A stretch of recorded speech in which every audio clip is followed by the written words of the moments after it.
is a pretty big city in Tamil Nadu, known for industry, known for its textiles, and also filter coffee. It's been called the Manchester of South India for a reason, and that's because of spinning and because of textiles.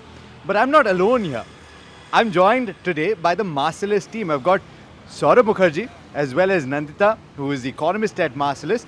And we're actually going to be going to a few places over the course of the day. Saurabh, what stands out to you about Coimbatore? I mean, look, this is a big city. I think the second biggest agglomeration in Tamil Nadu. So around 3 million people, Alex. Per capita income will be more than 2x that of the Indian average.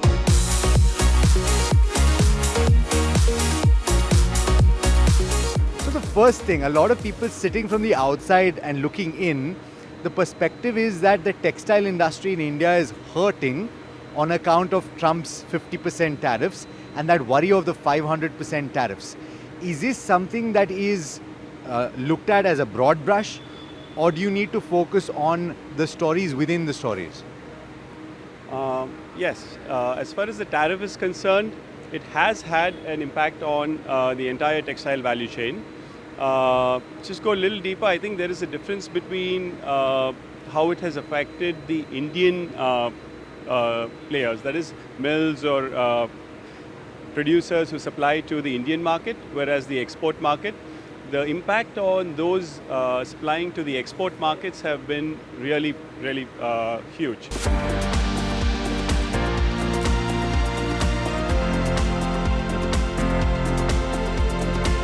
While we're waiting for food, let's find out, and this is pure veg of course, but you went to a poultry business. Yeah. Coimbatore is actually famous for that, right? So what did you find out? Big center for poultry. So I'll give you the good news and the bad news.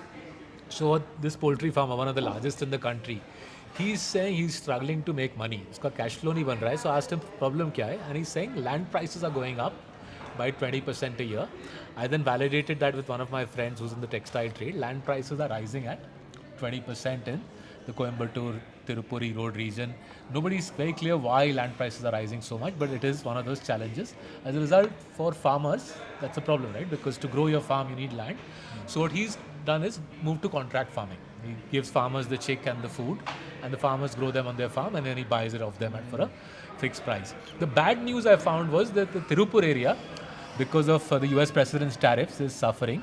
So roughly 30% of Tirupur's exports are to America. Those exports are obviously under serious pressure.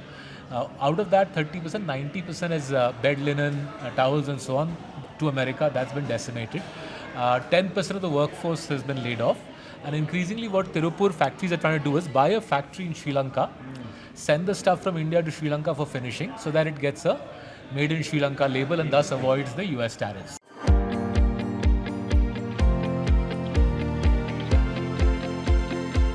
பட்ஜெட்டில் வந்து அவங்களோட scheme government ஸ்கீம்லாம் எங்களுக்கு ரொம்ப உதவியாக இருந்தது. Actually அந்த loan security இல்லாத loan இந்த மாதிரி பெனிஃபிட் எஸ் அந்த ஸ்கீமில் வந்து நான் 5 இயர்ஸாக வந்த க்ரோத் 1 இயராக எனக்கு க்ரோத் ஆகிருக்கு. 3 ரெஸ்டாரண்ட் லாஸ்ட் இயர் மட்டும் ஓப்பன் பண்ணியிருக்கோம். அது பெரிய பெனிஃபிட் இந்த கவர்மெண்டோட சப்போர்ட்டில்.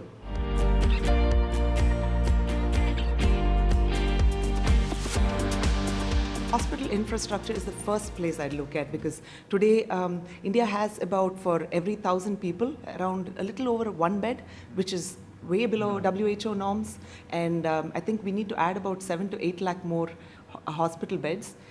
Well, what I expect from the budget is one of it to go, either the securities transaction tax or the capital gains tax.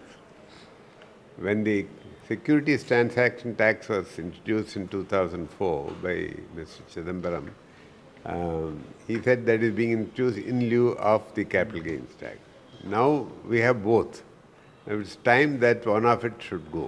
So the affordable housing definition hasn't changed in almost 15 years. It's still defined as when a home is under 45 lakhs. We would like that to be changed to under 80 lakhs, saying the escalation in construction costs and land costs, it's no longer affordable. Do you anticipate demand will pick up in the real estate space in Coimbatore? Definitely. IT is booming in Coimbatore. So the commercial office space has grown to 8.7 million square feet.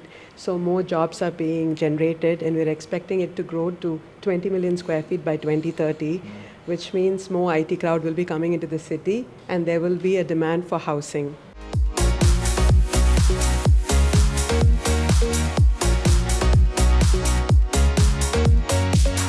I want them to please safeguard our weavers with some reforms in their price structure, like the yarn, silk yarn, which is actually is a big cartel.